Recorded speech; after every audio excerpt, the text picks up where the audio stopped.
this transition, any transition for that matter, like it's a scary time. You're this child and all of a sudden you're 18, so now you're expected to take the reins. I think that's an unfair burden to put on somebody. I was overwhelmed. I was scared. I was anxious. I didn't know what was happening because of the lack of communication. It was just a very overwhelming experience.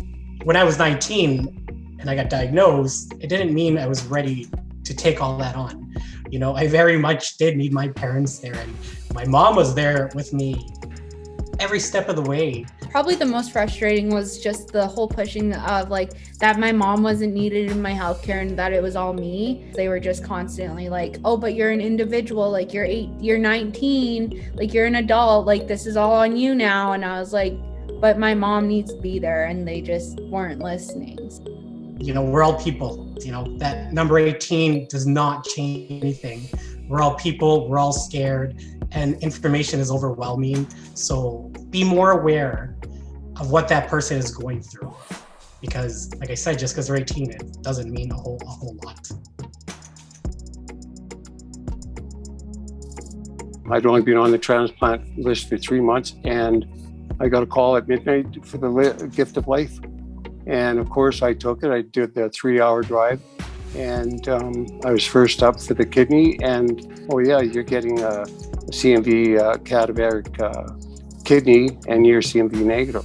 And sure enough, 2 weeks later, after the transplant, I started getting rejection and having issues because of the virus.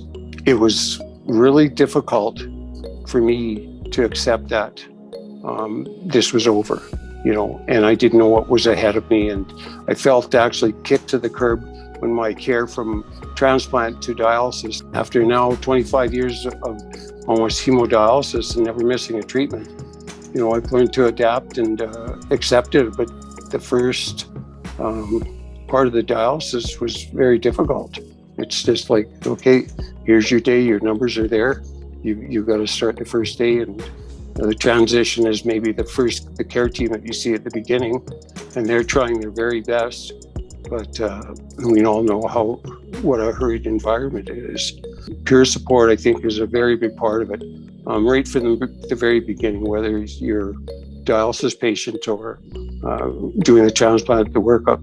For me, it was 6 months before I finally got a hang of everything that was going on. So the transition should be, I think, peer support. I would say it's just been okay. I definitely do prefer the in-person care. When I'm actually with a nephrologist, it's almost like things slow down.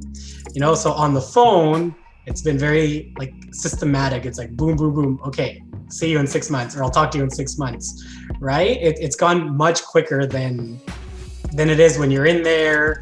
You don't have that personal attention and that personal care, that warmth that you might get from that appointment that you're making with your caregiver, your nephrologist, or whoever it might be.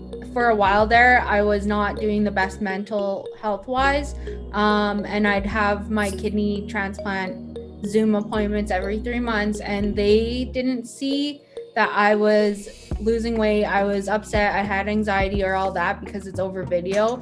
You can just put on a smile and pretend everything's okay and be that perfect patient. But they didn't see that I was struggling as they would have seen in person. Virtual care will actually save me a pile of money making trips, but there's still, you need to make those personal trips to see the doctor and emphasize how you're feeling. It's totally, there's still a screen between us as opposed to face-to-face contact when you're there, and I hope we never lose that. I think it has to be left up to the patient's discretion, whether they want their next appointment, be virtual care or not. I think that's part of the process of empowering patients and letting them lead their own healthcare, right, and their healthcare needs. So it can be beneficial for many, and it can also be a burden for others. So leave it up to the patients to decide.